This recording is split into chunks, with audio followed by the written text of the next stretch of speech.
ఆంధ్ర తెలంగాణలో తక్కువ ఫీజులతో high quality results ఇస్తున్న ఏకైక సంస్థ తిరుమల్ ఐఏఎస్ ఇన్స్టిట్యూట్. సోషల్ మీడియాను ఉపయోగించుకుని పచ్చళ్ళ బిజినెస్ బానే చేస్తున్నారు.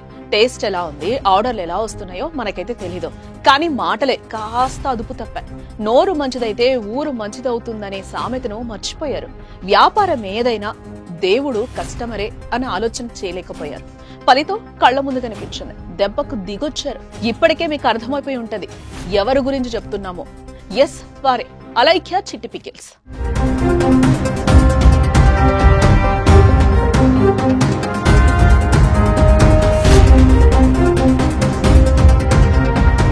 వారు ఏ సందర్భంలో భూత పురాణం చేయాల్సి వచ్చిందన్నది, ఎందుకు భూతులు తిట్టారన్నది వారి విజ్ఞతకే వదిలేసి మనం మాట్లాడటం కంటే ఆ ఇష్యూ నుంచి నేర్పిన గుణపాఠంపై మాట్లాడుకోవాలి.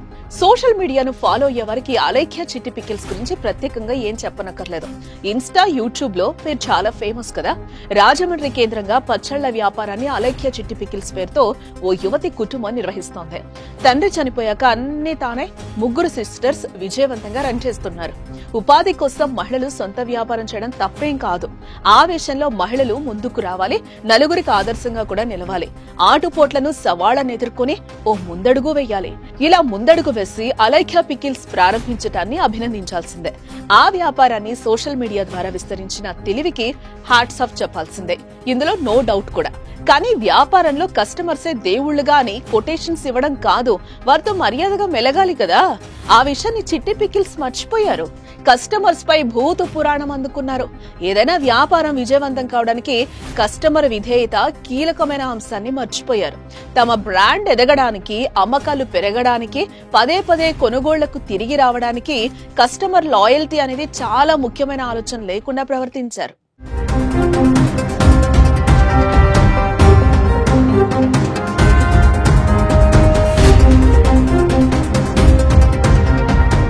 సోషల్ మీడియాలో చిట్టి పికిల్స్ ఫేమస్ కావడంతో తెలుగు రాష్ట్రాలతో పాటు దేశ విదేశాల నుంచి కూడా ఆర్డర్స్ వస్తున్నాయి.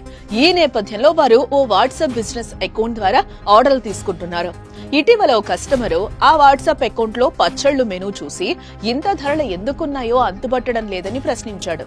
దీంతో అటు నుంచి అభ్యంతరకరంగా బూతులు తిడుతూ ఫీమేల్ వాయిస్ తో మెసేజ్ వచ్చింది. ఆ బూతులు రాయలేనివి, చెప్పలేనివిగా ఉన్నాయంటే ఎలా తిట్టారో ఒకసారి అర్థం చేసుకోవచ్చు. వారు వాడిన భాష పరమ నీచంగా ఉంది. ఆ తిట్ల పురాణంపై సోషల్ మీడియాలో చిట్టి పికిల్స్ పై విపరీతంగా ట్రోలింగ్ జరుగుతోంది. ఈ దెబ్బకు వారు ఏకంగా దుకాణం కొన్ని రోజులు మూసుకోవాల్సిన పరిస్థితి ఏర్పడింది. ట్రోలింగ్ తీవ్రతకు వాళ్ల ఫోన్ నెంబర్లు ఆపేశారు. అంతేకాదు ఆ వాట్సాప్ అకౌంట్ కూడా డిలీట్ చేసేశారు. ఈ దెబ్బకు వారు దిగొచ్చారు. తప్పైందని క్షమాపణలు వేడుకుంటున్నారు. నేను అలైఖ్య చిట్టిని మాట్లాడుతున్నాను. నేను తప్పు చేశాను.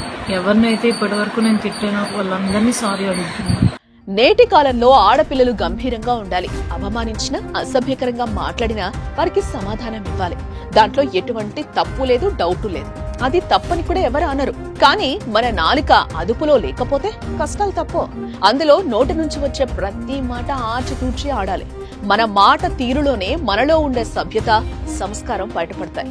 మన మాటల ద్వారానే ఎదుటివారి యొక్క ప్రశంసలను పొందొచ్చు. మన మాట తీరును బట్టి మన వ్యక్తిత్వాన్ని అంచనా వేస్తారు. మన మాటల్లో పదును కాస్త పట్టు తప్పి హద్దు మీరితే అరదండలే. అలైఖ్య చిట్టి పికిల్స్ విషయంలోనే కాదు, ప్రతి వ్యాపారంలో కూడా నోరు అదుపులో ఉండాలి. కస్టమర్స్ లాయల్టీ కనిపించాలి. వారికిచ్చే మర్యాదనే వ్యాపారం విజయానికి నాంది. తెలుగు రాష్ట్రాల్లో చిట్టి పికిల్స్ వివాదం ఏం చెప్తుందో మీరే కామెంట్ చేయండి.